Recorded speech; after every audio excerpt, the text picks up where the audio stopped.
আজি এয়া যৌৱনে আমনিকৰে দ্বিতীয়ৰ টিম লৈ পেলাই অৰ্থাৎ নতুন শিল্পীসকলক লৈ পেলাই মই উপস্থিত হৈছোহি ঐতিহ্যমণ্ডিত শিৱদৌল শিৱসাগৰৰ শিৱদৌলৰ পবিত্ৰ স্থানত ভূমিত আৰু ভগৱানৰ ওচৰত এটাই প্ৰাৰ্থনা যে আগন্তুক যিটো নৱবৰ্ষ আহি আছে ইংৰাজী সকলোৰে বাবে হওক সুখ শান্তিৰ আৰু সমৃদ্ধিৰ আৰু লগতে আমাৰ ছবিখনো যেন ৰাইজৰ অন্তৰ জয় কৰিব পাৰে সেয়াই ভগৱানৰ ওচৰত প্ৰাৰ্থনা আৰু অসমীয়া ছবি জগতৰ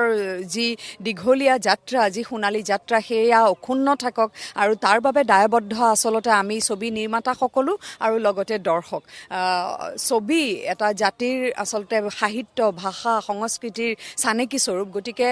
চলচ্চিত্ৰ বা ছবি সদায় আমি আগুৱাই লৈ যাব লাগিব আৰু দ্য বিগেষ্ট শ্ব'মেন যদি আমি ক'বলৈ যাওঁ অসমীয়া সংস্কৃতি ক্ষেত্ৰখনৰ জুবিনদাৰ যি সপোন আগতে জুবিনদাৰ ছবিৰ পৰা এটা শ্লোগান আৰম্ভ হৈছিল দৌৰি দৌৰি যাম অসমীয়া চিনেমা চাবলৈ গতিকে সেইটো অব্যাহত থাকক আজি 1998 চনত মানে সেইখিনি সময়ত যি অভূতপূৰ্ব সঁহাৰি যৌৱনে আমনি কৰা এটা মৃতপ্ৰায় অৱস্থাৰ পৰা যিটো এক ধাৰা আৰম্ভ হৈছিল হয় হয় হয় একেবাৰে আৰু এই শিৱসাগৰতে আমাৰ তেতিয়াৰ ছবি বহুকেইখন মোৰতো উজনি দুজনী গাভৰু মাঘত মামনি বিয়া ইয়াতে তিনিমাহ চলে ছবি ইয়াতে কি অভূতপূৰ্ব ৰাইজৰ সঁহাৰি মৰম অসমীয়া শিল্পী অসমীয়া কামৰ প্ৰতি মানে ছবিৰ প্ৰতি সেয়া পুনৰবাৰ আপোনালোকক আহিছোঁ ইয়াতে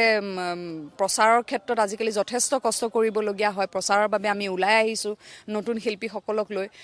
এই নতুন শিল্পীসকলে যিয়ে দায়িত্ব গ্ৰহণ কৰিব লাগিব ধ্বজাবাহক হ'ব লাগিব আমাৰ জাতি আমাৰ সংস্কৃতি আমাৰ অসমীয়া ছবিৰ তেওঁলোকক মই লৈ ফুৰাৰ উদ্দেশ্য এটাই যে এওঁলোকো শিকক জানক যে অসমীয়া ৰাইজে প্ৰকৃতাৰ্থত কষ্ট কৰা শিল্পীসকলক কিমান বেছি মৰম আৰু আদৰ দিয়ে দায়িত্ব বুজাবলৈও লগত লৈ ফুৰিছোঁ আৰু এওঁলোকৰো সপোন হেঁপাহ কাম কৰাৰ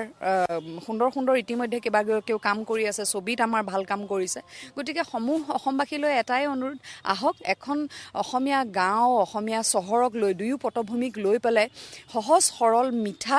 আজিৰ সমাজত ঘটি থকা কিছুমান ঘটনাক লৈ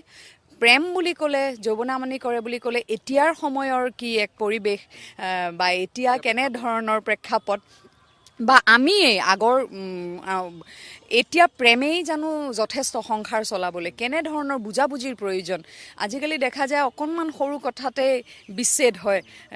ফাট মেলে সম্পৰ্ক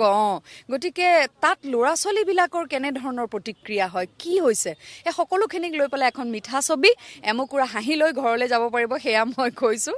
গতিকে আহিব 2 জানুৱাৰী 2026ত ছবিগৃহলৈ আহি আছে যৌৱনে আমনি কৰে 30 বছৰে কাম কৰিলোঁ এইটো লাইনত আৰু এইখন ছবিৰ আচলতে সম্পূৰ্ণ পৰিকল্পনা আৰু সপোন কাহিনী সকলোখিনি মোৰ পিতৃ প্ৰযোজক পৰিচালক অশোক কুমাৰ বিষয়াদেৱৰ তেখেতৰ সপোন বাস্তৱ কৰিবলৈহে মই আচলতে ফিল্ডত নামিছোঁ বুলি ক'ব লাগিব কাৰিকৰী পৰিচালক হিচাপে বা সহযোগী পৰিচালক হিচাপে মই এইখনৰ কামখিনি কৰিছোঁ লগতে মোৰ দাদা অংকুৰ কুমাৰ বিষয়াও আছে তেওঁ নিজেই সম্পাদনা এডিটিং কৰিছে চেষ্টা কৰিছোঁ যাতে আমোদ দিব পাৰোঁ দৰ্শকক প্ৰতিটো ফ্ৰেমেই যেন কথা কয় ছবিখনৰ আৰু আছে কেইটামান বিশেষ চিন আছে মোৰ চিন্তাৰে এইখিনিতে কৈ থওঁ এটা কাউন্সেলিং চিন আপোনালোকে দেখিব সেইটো সম্পূৰ্ণ মোৰ চিন্তাৰ গতিকে তেনেকৈ ধৰণেৰে এতিয়া ৰুচি সলনি হৈছে দৰ্শকৰ গতিকে ৰুচিৰ কথা চিন্তা ৰুচি অনুযায়ী দিবলৈ চেষ্টা কৰিছোঁ আমি আৰু মোৰ পিতৃ আচলতে খুব মাইলৰ খুঁটা বুলি ক'ব লাগিব অসমীয়া মানে তেওঁৰ চিন্তাবিলাকো যদিও বা এতিয়া জ্যেষ্ঠ নাগৰিকৰ শাৰীতে পৰে দিয়কচোন তথাপিও তেখেতৰ চিন্তা কিন্তু সদায় নতুনত্ব সদায় নতুনত্ব আছে চিন্তাত আৰু সদায় এটা কথা মোৰ পিতৃৰ যে নতুনক লৈ আমি আগবাঢ়িব লাগিব মই কৈছিলোঁ এটা নতুন কাহিনী লওঁ মই নায়িকা হ'ম নহয় তহঁতি হৈ থাকিবি নায়িকা কিন্তু এতিয়া সময় হৈছে নতুনক উলিওৱাৰ এতিয়া নতুনক উলিয়াই দিব লাগিব জুবিনদাৰ বৰ্তমানটো অনুভৱ কৰিছেনে যে ক'ৰবাত কিজানি আজি জুবিন গাৰ্গ থকা হয়তো আপোনাক এই প্ৰমোশ্যনটো আপোনাক সহায় কৰিলেন বা তেওঁৰ যিটো অনুপস্থিতিটোৱে যথেষ্ট হয়তো আপোনাক মনত ক্ৰিয়া কৰিছে এই যাত্ৰাটোত যিখিনি সময়ত কথা নকওঁ বা যিখিনি সময় গাড়ীত বহি আহিছোঁ কিছুমান কথা চিন্তা কৰি অহা হয় তেতিয়া এটা কথা মনলৈ আহিছে যে জুবিন দা অবিহনে কিন্তু এতিয়া বাকী যিসকল আছে নহয় বহুত বেছি দায়িত্ব বাঢ়িব ক'ৰবাত যেন জুবিন দা নামটো থাকোঁতে আগতে বহুত কাম কিছুমান সহজ হৈ গৈছিলে তেখেতৰ কণ্ঠই বহুখিনি কাম কৰি দিছিল তেখেতৰ সংগীতেই বহুখিনি কাম কৰি দিছিল কিন্তু এতিয়া সেইটো নহ'ব এতিয়া তাৰমানে আমি সঁচা অৰ্থত কষ্ট কৰিব লাগিব, সকলোৱে সেই দায়িত্বটো বহন কৰিব লাগিব যে কেনেকৈ আমি প্ৰকৃততে এটা ভাল কাম ৰাইজক দেখুৱাব পাৰোঁ। সেয়ে জুবিন দা অবিহনে মই ভাবোঁ থোৰতে ক'বলৈ হ'লে আমাৰ দায়িত্ব বাঢ়িল। আমি সেই দায়িত্ব ল'ব লাগিব আৰু যিসকল এতিয়া আছোঁ সেইসকলে কিন্তু সেই প্ৰতিনিধিত্বটো মানে সংস্কৃতিৰ প্ৰতিনিধিত্ব বুলি ক'লে সেই প্ৰতিনিধিত্বটো ল'ব লাগিব। শেষ কৰিছোঁ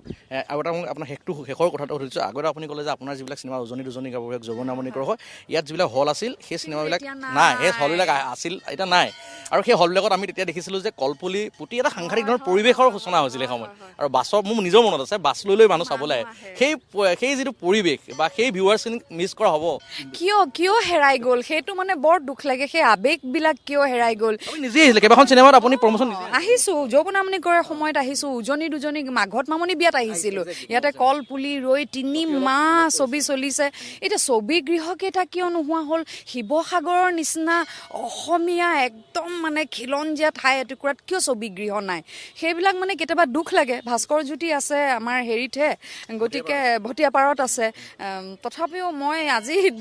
দৌলতে ভগৱানৰ ওচৰত প্ৰাৰ্থনা জনাইছোঁ যে কোনোবা সদাশয় ব্যক্তি আগবাঢ়ি আহক, ইয়াতে এটি ছবি গৃহ কৰক, আমাৰ লগতে এই যুৱ প্ৰজন্মৰো ভৱিষ্যত যেন আৰু উজ্বলি উঠে।